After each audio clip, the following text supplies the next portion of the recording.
حكاوي الصعيد مع العمدة محمد شحاتة على راديو كامل، محطة على المحطة.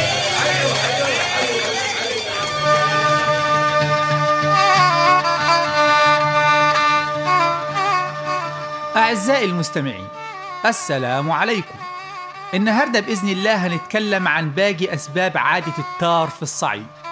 وفي الحلقة اللي فاتت قلنا السبب الأول وهو الأرض، أما السبب الثاني هو العرض.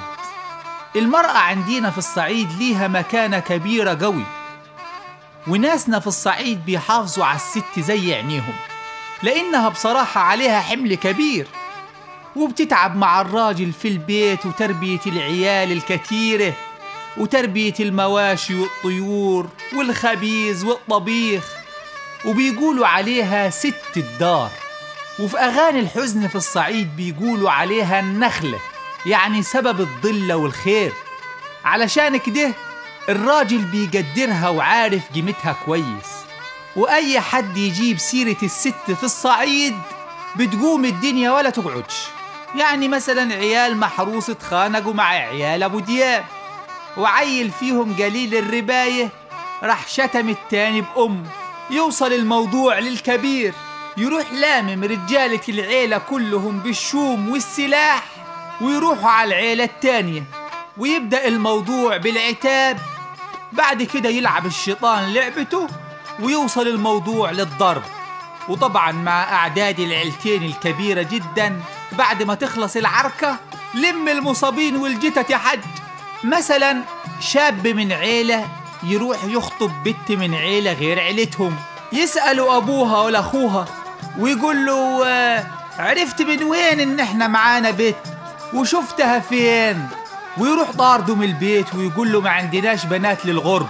ويا ريت الموضوع يخلص عندك ده، لا ده يفضلوا يدعبسوا عن الموضوع ويسألوا لحد ولاد الحلال بقى اللي عايزين الخراب، يقولوا لهم مثلا إنهم شافوه واقف معاها وهي بتجيب المية بالبلاص من البحر. ما هو النيل عندنا بيسموه البحر، وتقوم الخناقة وتيار الدم بين العيلتين. معلش بقى النهاردة ما فيش شاي عشان مرعي عنده مصلحة صغيرة كده هيقضيها وتنه جاي. نرجع لمرجوعنا. وطبعا في أسباب كثيرة للتار، ومنها إن مساحة الأرض في الصعيد قليلة جدا، والناس كل يوم بتزيد. والمشكلة إن الصعيد قريب قوي من الجبل الشرقي، علشان كده الأرض قليلة، وبتحصل صراعات كتيرة على ملكية الأرض سواء بين القرايب أو الغرب. وكمان أي مكان بيكون فيه نظام القبيلة والعيلة لازم يكون فيه التار، لأن الاحتكاك الزايد بين العائلات بيعمل كده. يعني كل عيلة عايزة يكون ليها السلطة في القرية، وإنها العيلة الكبيرة، وإنهم أصل البلد، واللي منهم العمدة، ويقعدوا يتفشخروا بينهم وبين بعض، والعيال تعاير بعضيها.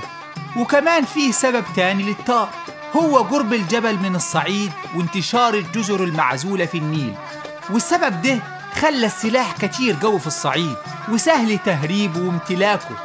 يعني لو قبلت على الصعيد هتترعب من مساحة الأرض المزروعة قصب أو ذرة أو جناين المانجا والرمان، وده بيكون أماكن مهمة جدا لهروب المجرمين أو مكان لتخزين السلاح.